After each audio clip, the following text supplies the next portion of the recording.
Vice ganda, may hamon sa KIMPAU. Paulo, PINAGPAWISAN sa kilig. Hala, hindi talaga paaawat si Vice ganda pagdating sa kukulaitan at pang-aasar sa mga guests niya.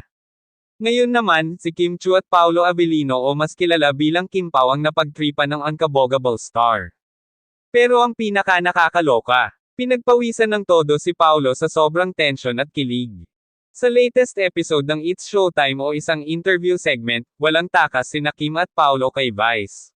Habang tinutokso sila ng komedyante, biglang nagtanong si Vice. "Oh, Kim Pao, kailan nyo aaminin sa buong mundo na kayo na? Dali na." Boom! Halos mapatili ang audience sa studio.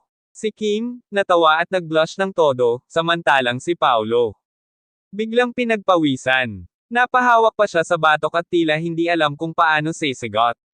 Sobrang halata ang tensyon.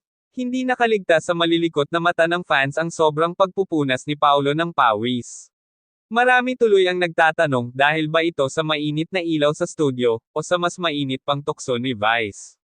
Dagdag pa ni Vice, "Kim, bakit ka ganyan makatingin kay Paulo?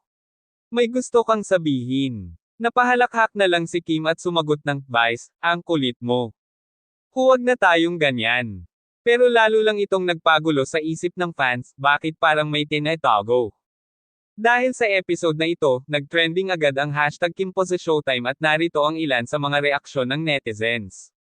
Si Paulo, pinawisan. Si Kim, namula. "OMG? Kayo na nga. Vice ganda, salamat sa panggigisa. Sana umamin na sila. Kim Pao is real. Ayoko na, ang saya." Paulo, hindi ka makakatakas sa tanong.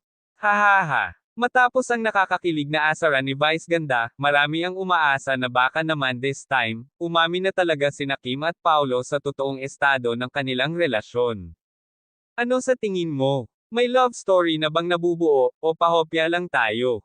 Comment na at pag-usapan natin. #KimPao, #ViceGandaPanggisa, #Pulipinawisan sa kilig.